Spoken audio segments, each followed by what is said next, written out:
Hello my dear students, welcome to Sri Shyam Group of Education. Today we are going to study on the poem Dust of Snow. This is the first poem of the first flight book. Okay my dear student, so what is the name of this poem? Dust of Snow, and this poem is written by Robert Frost.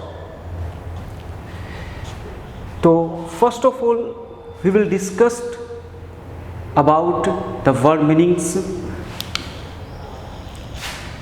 Way means तरीका. सुख, this is the verb. Okay student, this is the verb. First form sek, first form. Second sukh, and third second and third. These are the verb of form. Okay, अब next sukh means हिलाया, down means नीचे, dust of snow means बर्फ की कण.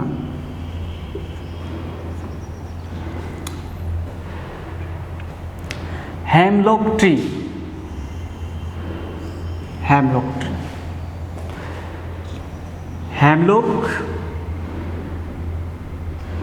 is a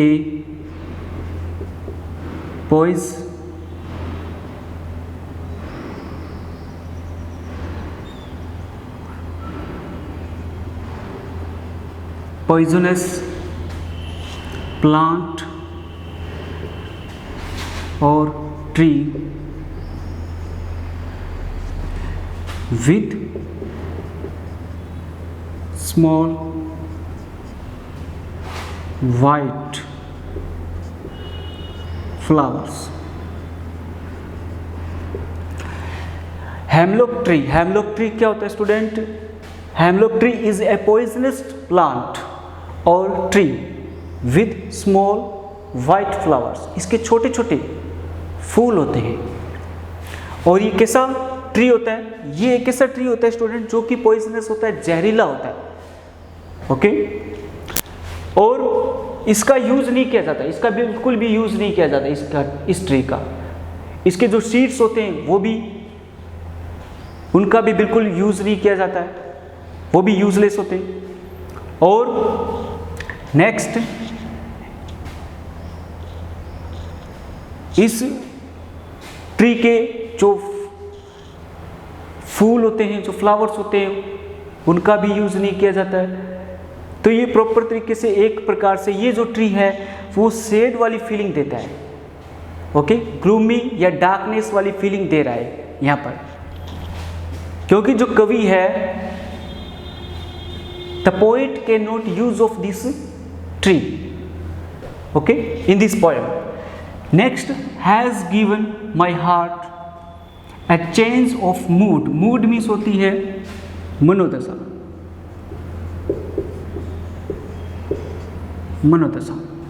internal feeling.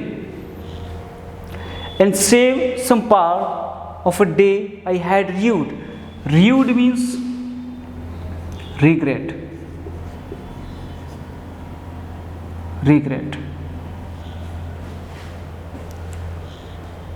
या sad.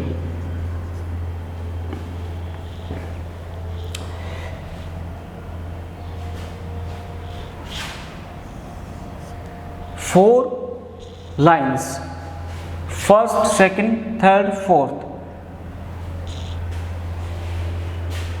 ये first stanza है student. 4 lines का 1 स्टेंजा, फर्स्ट स्टेंजा. 4 लाइन्स का फर्स्ट स्टेंजा है, and then 4 lines second stanza.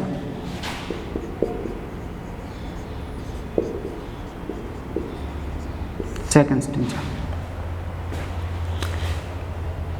तो हमने कवर वर्ड मीनिंग्स कर लिए। ओके, नेक्स्ट पोएम का नाम और who is writer of this poem, Robert Frost.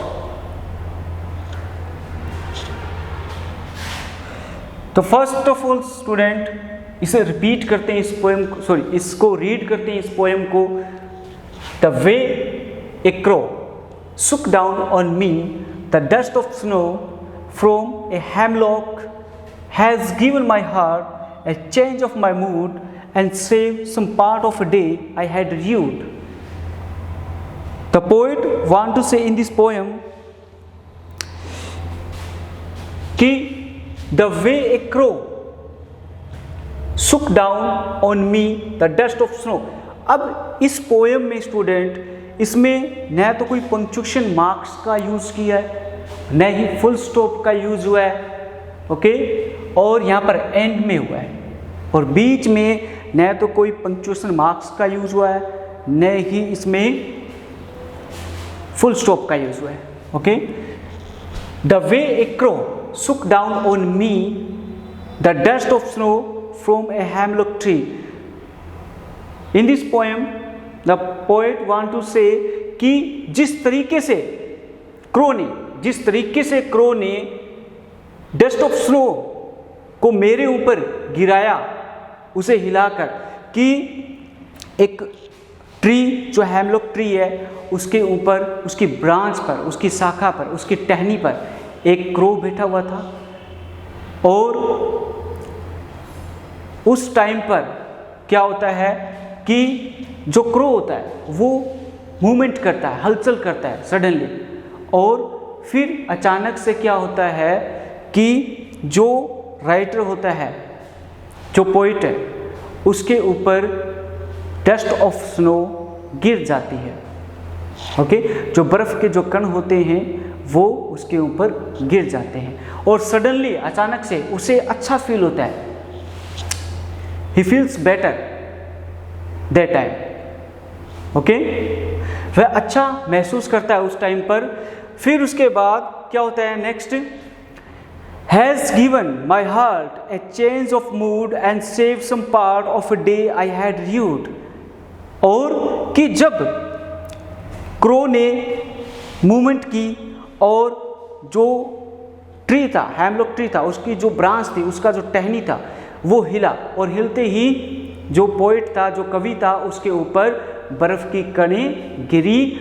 और जिस प्रकार से कवि ने उस बर्फ़ की कणों को गिराया कवि पर, तो कवि का जो हृदय था, कवि का जो हार्ट था, उसने क्या किया, कवि द पोइट वांट टू से इन दिस पोएम कि माई heart a change of mood, और मेरे हार्ट को, ठीक है, और मेरे हार्ट को, जो मेरे हृदय की जो मनोदशा है, ठीक है, इंटरनल फीलिंग है, उसको क्या किया, उस कौवे ने, उस क्रो ने अचानक से बदल दिया, चेंज कर दिया। ओके, उसने क्या किया, उसकी जो मनोदशा थी, ठीक है, जो हार्ट की, मेरे हृदय की जो मनोदशा थी, उसने मेरी मनोदशा को, इंटरनल फीलिंग को उसने अचानक से चेंज कर दिया था। फिर and save some part of a day I had rued, और मेरे मतलब कि कुछ दिन को, जो दिन खराब बीत रहा था, जो मेरा दिन जो खराब बीत रहा था, उसका कुछ भाग उस क्रो ने क्या किया, बचा लिया था।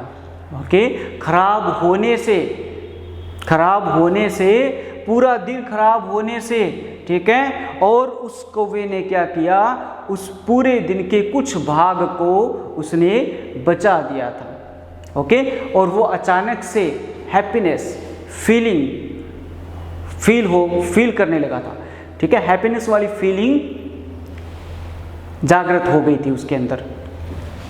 फिर नेक्स्ट कि अब जैसे सडनली अचानक से हम सोचते हैं कि जो क्रो था वो उसके ऊपर बैठा हुआ था, और जो हेमलॉक ट्री है वो क्या है, वो एक पॉइजनस ट्री है, जहरीला वृक्ष है। और अब कवि बिल्कुल दुखी था, ठीक है, बिल्कुल सैड था, ग्लूमी, और वो बिल्कुल देख भी रहा था उस ट्री की तरफ कि ये जो ट्री है, एक तो ये ट्री बिल्कुल पॉइजनस है, जहरीला है, और दूसरा इस ट्री की ब्रांच पर कौन बैठा है, क्रो बैठा हुआ है, जो कि एक बैड ओमन है, एक अपशगुन का प्रतीक है। ओके, तो ये सब चीजें देखकर जो कवि है वो बहुत ही दुखी हो रहा था। और अचानक से, और ये क्या होता है कुछ कि जो साधारण चीज़ों में भी महत्वपूर्ण घटना घटित हो सकती है। ठीक है, अब उसके साथ अच्छा क्या हुआ था, उस कवि के साथ अच्छा क्या हुआ था, जो दुखी था और उस वृक्ष और उस क्रो को देखकर दुखी हो रहा था, और अचानक से जब क्रो ने उसके ऊपर बर्फ की कुछ कणें गिरी, ठीक है, गिराई, तो वो दुखी से अचानक सडनली क्या हुआ, खुश हो गया। ओके, हैप्पीनेस वाली फीलिंग उसमें जागृत हो गई थी। और फिर नेक्स्ट क्या है इस पोएम में, नेक्स्ट है इस पोएम में राइम। ओके स्टूडेंट, नेक्स्ट क्या है इस पोएम में, राइम स्कीम है। क्या है इस पोएम में, राइम स्कीम।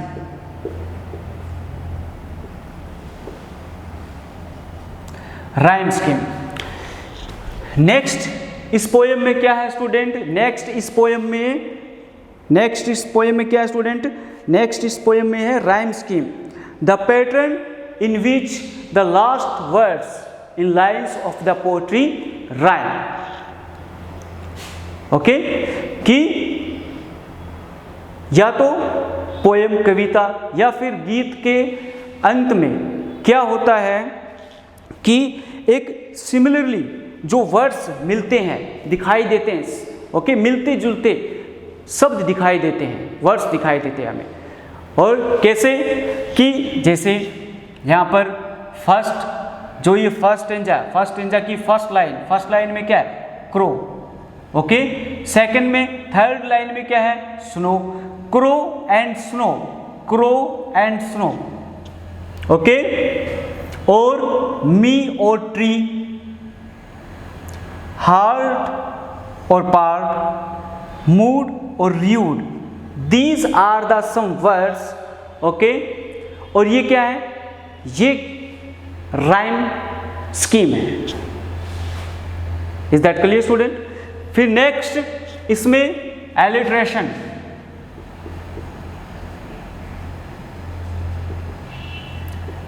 एलिट्रेशन, अनुप्रास। एलिट्रेशन मीन्स अनुप्रास अलंकार, अनुप्रास का यूज किया गया। नेक्स्ट इस पोएम में अनुप्रास, एलिट्रेशन जो फिगर है, जो अलंकार है, उसका यूज किया गया है, और एलिट्रेशन डिवाइस का यूज किया गया है इसमें। कि कैसे कि एलिट्रेशन जो कि रिपीटिशन होती है, और सिमिलरली वर्ड यूज होते हैं, जैसे कॉन्सोनेंट साउंड के। ओके, कॉन्सोनेंट साउंड के कुछ वर्ड्स दिखाई देते हैं, कुछ अक्षर लेटर दिखाई देते हैं हमें सेम, सिमिलर, जैसे कि यहाँ पर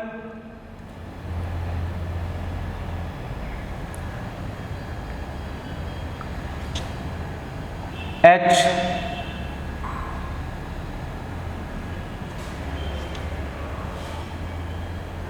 snow, sook, the way of a crow sook down on me, the dust of snow from a hemlock tree has given my heart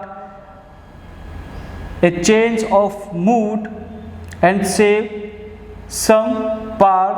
S हो गया, S हो गया यहाँ पर भी। ओके, H हो गया यहाँ पर। नेक्स्ट H, सेकेंड स्ट्रेंजा की बात करें, we are talking about the next second stanza. फिर D, एंड में D, ये D, ठीक है। तो ये क्या है स्टूडेंट, जो कॉन्सोनेंट साउंड को एक्सप्रेस कर रहे हैं यहाँ पर, वो क्या एलिट्रेशन है, और रिपीटिशन में रिपीट हो रहे हैं वो बार बार, जैसे कि H, फिर हार्ट में H हो गया, नेक्स्ट सेव में S, सम में S। Okay, next D, day का फर्स्ट जो लेटर है उसमें क्या है, कॉन्सोनेंट है, और ये जो हेड है, इसका लास्ट लेटर क्या है? कॉन्सोनेंट है। रियूड का लास्ट लेटर क्या है? कॉन्सोनेंट है। Okay, these are the alliteration, अनुप्रास। नेक्स्ट इसमें कॉन्सोनेंसन, सॉरी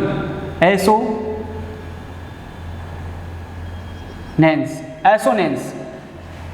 नेक्स्ट इसमें एसोनेंस का यूज हुआ है कि एसोनेंस मीन्स कि वोवल साउंड का यूज हुआ है रिपीटिशन में।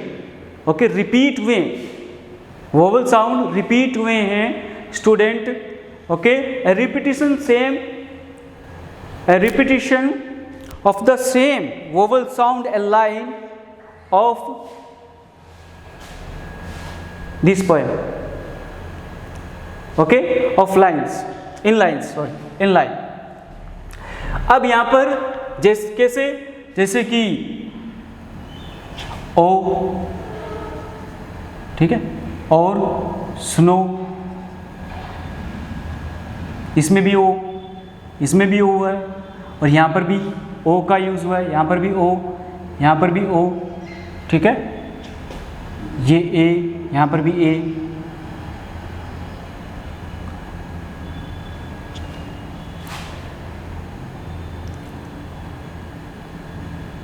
मी, ट्री में। ओके, तो ये क्या है? एसोनेशन है। एसोनेशन मीन्स कि जो वोवल साउंड जो रिपीटिशन हो रहे हैं, रिपीट हो रहे हैं बार बार। ओके स्टूडेंट, तो ये पोयम थी, और इस पोयम का नाम जो है वो है dust of snow. Dust of snow, dust का मतलब यहाँ पर धूल से नहीं है। ओके, यहाँ पर इसका मीन्स है डस्ट ऑफ स्नो का, कि स्नो की जो कण होते हैं, स्नो जो बर्फ होती है उसके जो कण होते हैं उसके बारे में बात की जा रही है। और इसके जो राइटर है वो है रॉबर्ट फ्रॉस्ट, जो कवि है। ओके, तो ये poem the way of A crow, the way A crow shook down on me, the dust of snow from a hemlock tree has given my heart a change of mood and saved some part of a day I had rued. The way a crow, कि जिस तरीके से एक crow ने कवि के ऊपर dust of snow को गिराया था हिलाकर, ठीक है, मूवमेंट करके, उस ब्रांच पर बैठे हुए मूवमेंट करके कुछ डस्ट ऑफ स्नो को गिराया था कवि के ऊपर। और कहाँ पर? हेमलॉक ट्री से, फ्रॉम ए हेमलॉक ट्री, जो एक हेमलॉक जो ट्री है वहां से, उसके ऊपर से। फिर हैज गिवन माई हार्ट, फिर उसके बाद कवि कहता है, द पोइट सेज कि has given my heart a change of mood, और जिस तरीके से, ठीक है, जैसे ही उसने उस डस्ट ऑफ स्नो को मेरे ऊपर गिराया, मेरे हृदय की जो मनोदशा थी उसने उसको बदल दिया था। जो मैं सैडनेस वाली जो फीलिंग थी उसको उसने कैसा बना दिया था? हैप्पीनेस बना दिया था, खुशदार बना दिया, खुशनुमा बना दिया था। फिर उसके बाद and save some part of a day I had read, और एक दिन के कुछ भाग को उसने बचा दिया था जो मैं दुख में बिता रहा था। Is that clear student? तो ये हमारी पोएम है, फर्स्ट पोएम है student. This is the first poem of the first flight, जो आपकी फर्स्ट बुक है। ओके, फर्स्ट फ्लाइट की फर्स्ट पोएम है स्टूडेंट की। और नाम क्या उस पोएम का? The dust of snow, dust of snow. और किसके द्वारा लिखी गई है ये poem? Robert Frost. This poem is written by Robert Frost. Okay, तो आज के लिए ये पोएम यहीं पर कंप्लीट करते हैं। ओके, और मुझे उम्मीद है कि आप लोगों को ज़रूर समझ में आई होगी। तो इसी के लिए बाय बाय।